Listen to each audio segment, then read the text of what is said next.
Collector గారు నిరంతరం Mancherial district మంచిగా పనులు కావాలి, ఫాస్ట్గా కావాలని చెప్పి ఎప్పుడు కూడా ఫోన్ చేసినప్పుడు ఇమ్మీడియట్ రెస్పాన్స్తో మనకు పనులు చేస్తున్నారు కలెక్టర్ గారు. అలాగే రఘునాథ్ రెడ్డి గారు, సమ్మయ్య గారు, పల్లెరాజు గారు, అజీజ్ గారు, మా చైర్మన్ గారు, సాగర్ గారు, యాకూబ్ అలీ గారు, రాంబాబు గారు, మా సీనియర్ లీడర్ గారు, అందరు కార్పొరేటర్స్ పేరు పేరున్న, మా లక్ష్మణ్ గారు, శ్రీనివాస్ గారు, కనకరాజ్ గారు, ఇక ఏమనుకోదే కూడా ఇదే టైం దీంట్లో పోతుంది. అందరు కూడా చాలా సంతోషంగా ఉంది ఇవాళ. ఇప్పుడే వంశీబాబు చెప్పినట్టు ఎలక్షన్ క్యాంపెయిన్లో, అసెంబ్లీ ఎలక్షన్ క్యాంపెయిన్లో రామకృష్ణపురంకి వచ్చినప్పుడు అందరు కూడా ఈ రోడ్ ఓవర్ బ్రిడ్జ్ గురించి అడిగేవారు. ఎప్పుడు కూడా సార్ మా చాలామంది ఇక్కడ చనిపోతున్నారు ఈ యాక్సిడెంట్స్ అయ్యి, మీరు తొందరగా ఈ పని చేపియాలని చెప్పి నా మీద ఒత్తిడి వస్తుండే. అట్లాగే జోడువాగు దగ్గర కూడా అక్కడ కూడా అదే పరిస్థితి ఉండే. ఆ NH63లో నేను పార్లమెంట్ సభ్యునిగా ఉన్నప్పుడు ఎట్లయితే ఇక్కడ రైల్వే ఓవర్ బ్రిడ్జ్ శాంక్షన్ చేయించిందో అక్కడ కూడా 15 కోట్ల రూపాయలు NH63 మరమ్మతుల కోసము నేను ఎంపీగా ఉన్నప్పుడు దాన్ని శాంక్షన్ చేయించడం జరిగింది. దాని తర్వాత ఎప్పుడు కూడా ఇక్కడ సరిగా పనులు కాలేదు, ఇక్కడ కాలేదు, అక్కడ కూడా కాలేదు. అక్కడ కూడా వంశీకృష్ణ గారు 1,80,00,000 రూపాయలు శాంక్షన్ చేయించి ఆ పని కూడా తొందరగా ముగించి అక్కడ ప్రజలకు ఇబ్బంది లేకుండా జోడువాగులో చేయించడం జరిగింది.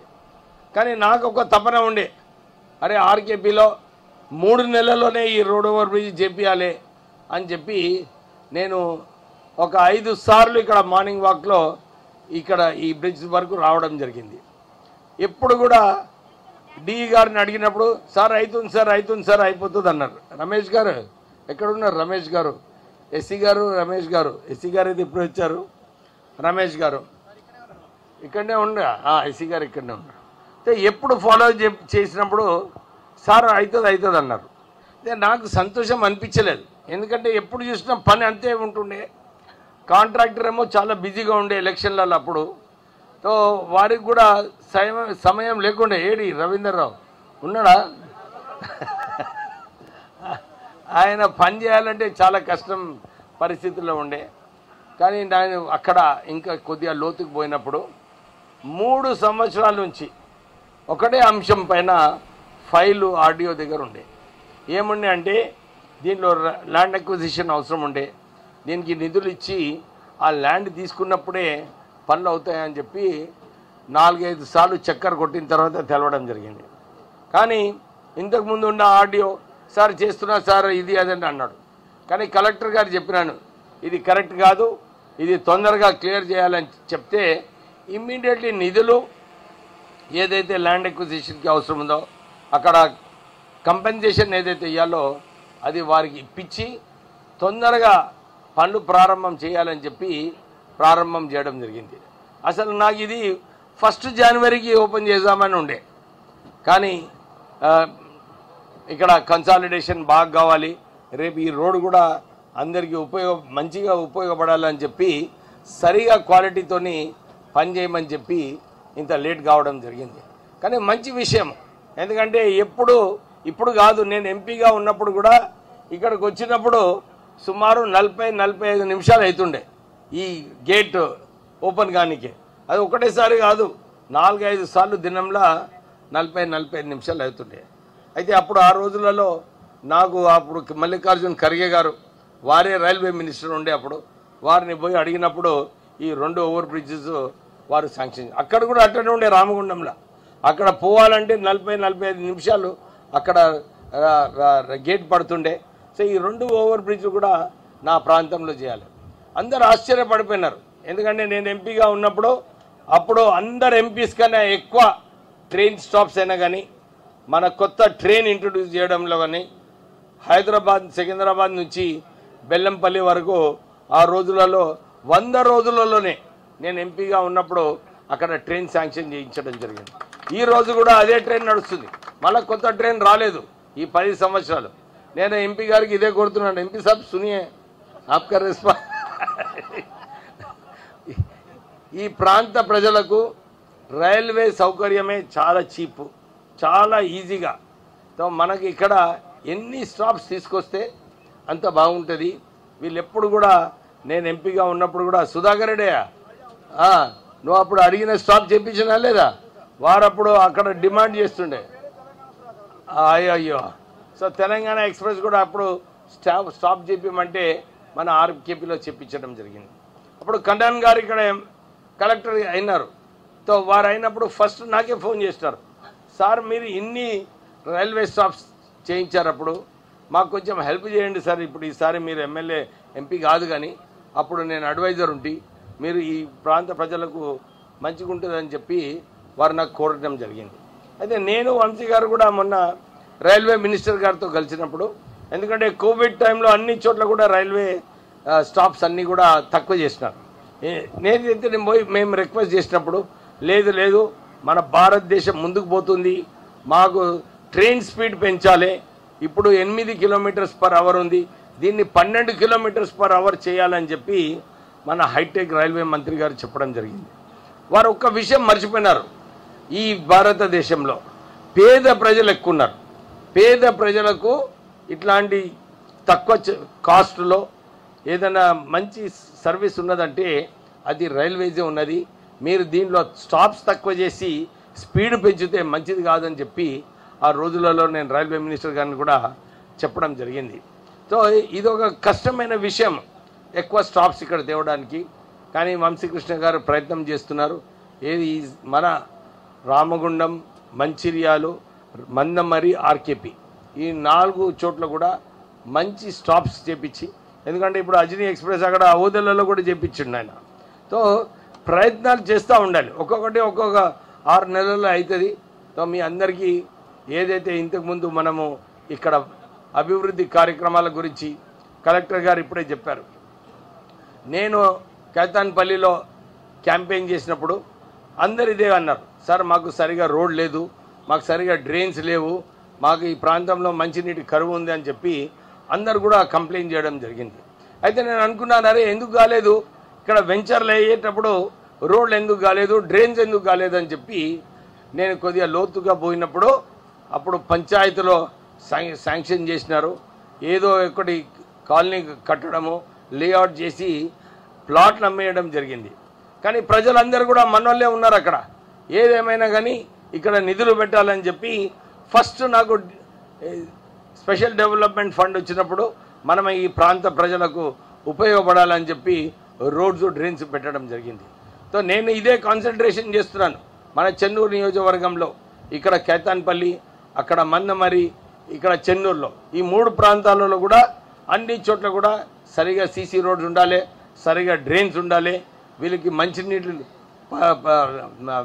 మిషన్ భగీరథి కాదు, అమృత్ స్కీమ్లో వీళ్ళు ఇంటింటికి నల్ల రావాలని చెప్పి 100 కోట్ల రూపాయలు కూడా శాంక్షన్ చేయించడం జరిగింది.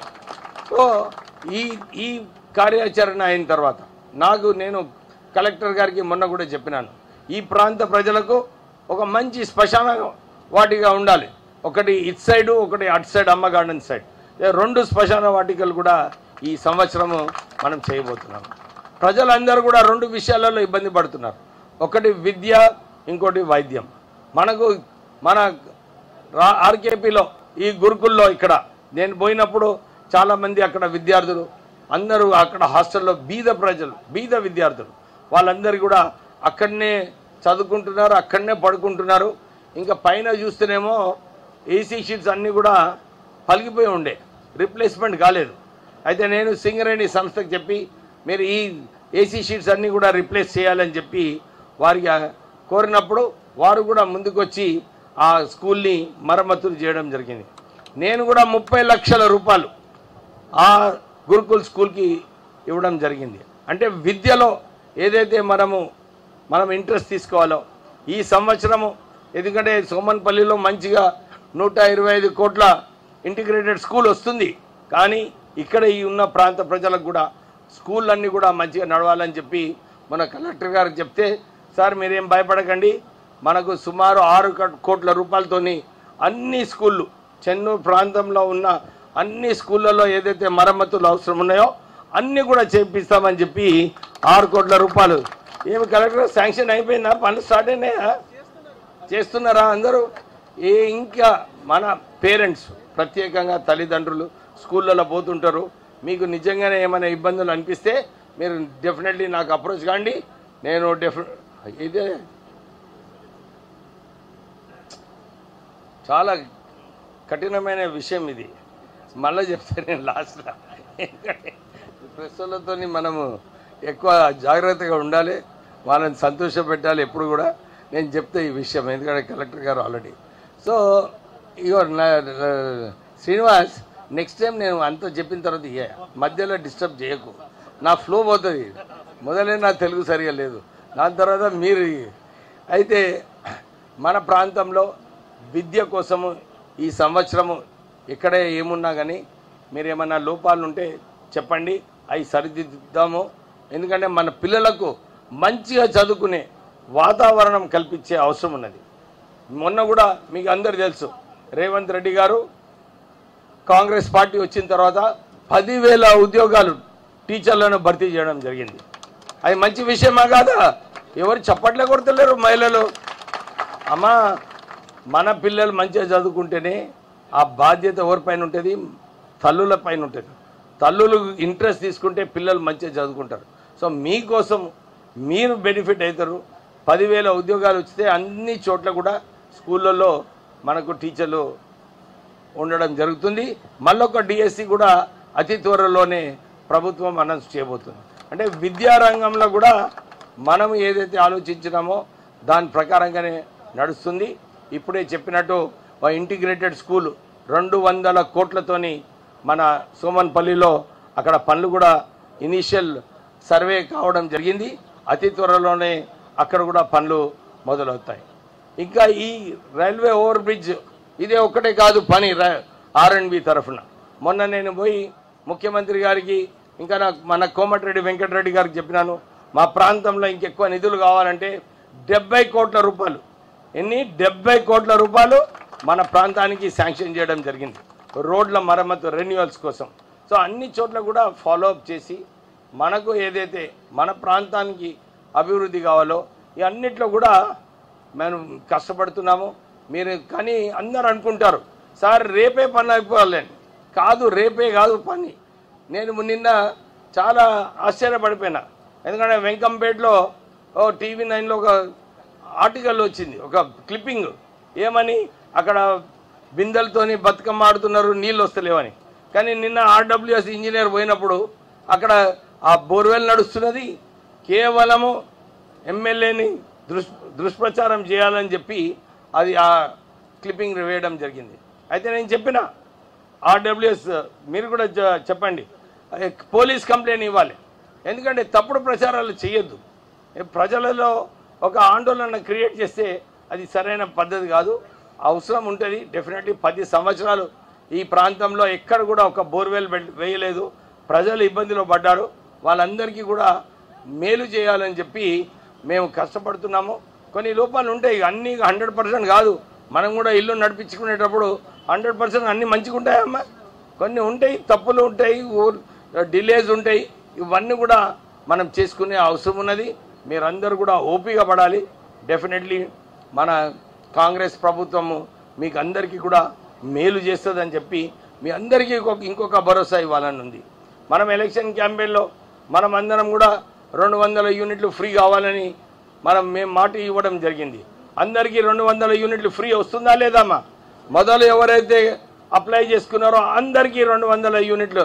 మంచిగా చేతులు ఎత్తండి అమ్మా, కొందరు లేపుతున్నారు ఇది అందరికీ. సో కొన్ని చోట్ల, నేను పోయిన చోట్ల కొన్ని చోట్ల 500 రూపాయల గ్యాస్ ఏదైతే ఉన్నదో కొందరికి రావట్లేదు అని చెప్పి అంటున్నారు. కానీ అంటే నీ ఎలిజిబిలిటీ లేకుంటే రాదు, నువ్వు సింగరేణి ఎంప్లాయ్ అయితే రాదు. ఉండు చెప్తా నేను. ఇప్పుడు మన కలెక్టర్ గారికి ఇప్పుడే చెప్పినాను, ఈ 500 రూపాయలు కూర్చోయా ఇస్తా.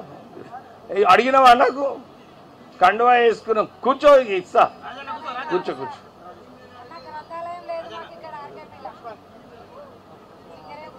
అరే పెన్షన్ నేనేమంటున్నా, నువ్వేమంటున్నావు పెద్ద ఆయన? పెన్షన్ల గురించి కలెక్టర్ గారు ఇప్పుడే ఏం చెప్పారు, ఈ మంత్ ఆఖరి నుంచి అందరికీ కూడా కార్డులు వస్తాయి. ఓపిక పడాలి. ఎందుకంటే మీ ఆవేదన నాకు తెలుసు. ఇట్లా అందరి ముందు మీరు ఇట్లా మీటింగ్ డిస్టర్బ్ చేస్తే కూడా మంచిది కాదు.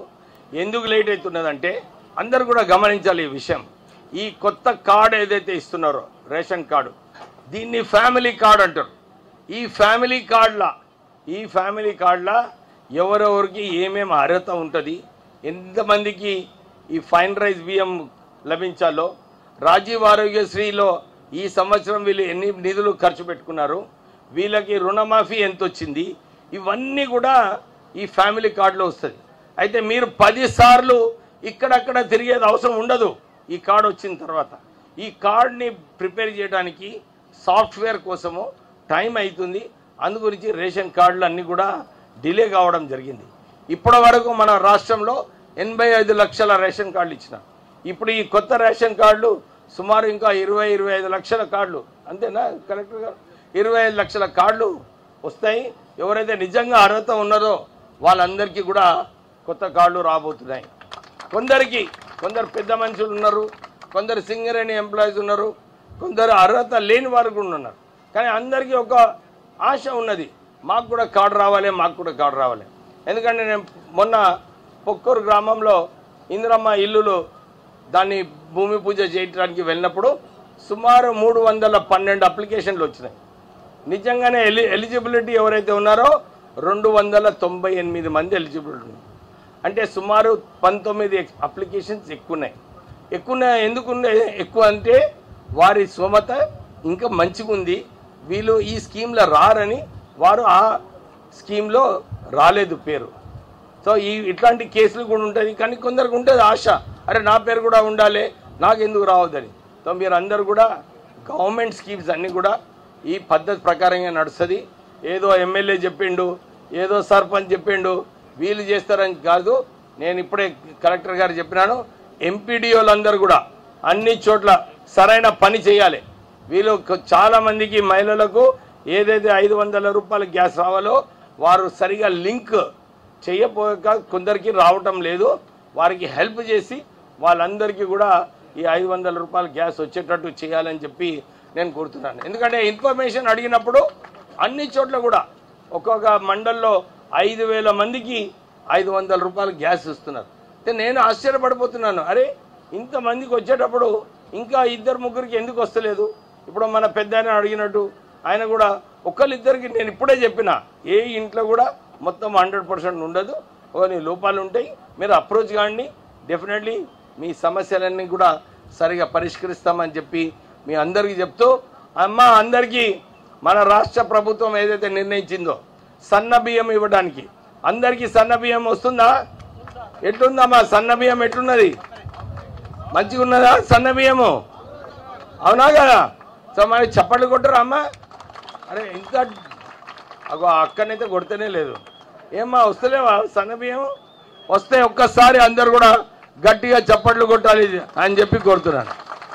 సో రాష్ట్ర ప్రభుత్వము మీకు సన్న బియ్యం ఇస్తుంది. 5 లక్షల రూపాయలు ఏదైతే ఇందిరమ్మ ఇల్లు అవసరం ఉందో అది వస్తుంది. మనకు రాజీవ్ యువ వికాసం, చాలామంది ఈ ప్రాంత ప్రజలందరూ కూడా మాకు ఉద్యోగాలు కావాలి అని చెప్పి అప్పుడు నాకు ఎలక్షన్ టైంలో చెప్పడం జరిగింది.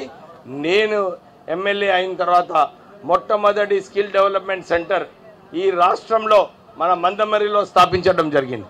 నేను మీ అందరినీ కోరుతున్నాను, యువకులందరూ కూడా ఈ యువ వికాసంలో ఏదైతే 4 లక్షల రూపాయలు వస్తాయో దానికన్నా ముందు వీళ్ళందరూ ఆ స్కిల్ డెవలప్మెంట్ సెంటర్కి పోయి మంచిగా ట్రైనింగ్ అక్కడ తీసుకోవాలని చెప్పి మీరందరినీ కోరుతున్నాను. అక్కడ ట్రైనింగ్ మంచిగా అయితే మీకు కూడా అవగాహన వస్తుంది.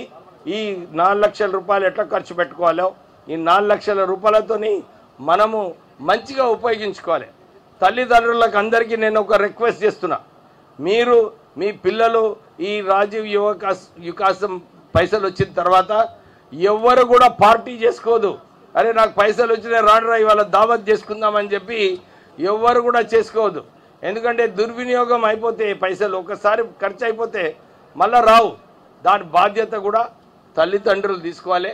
ఎందుకంటే ఎప్పుడైనా బిజినెస్ చేసినప్పుడు ఒక క్రమశిక్షణతో చేయాలి.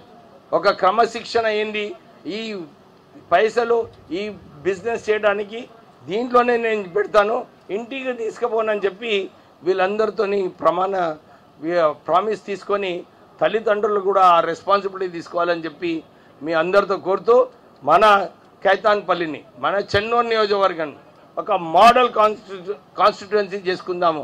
మీ అందరి సహకారం కావాలి మాకు. ఎందుకంటే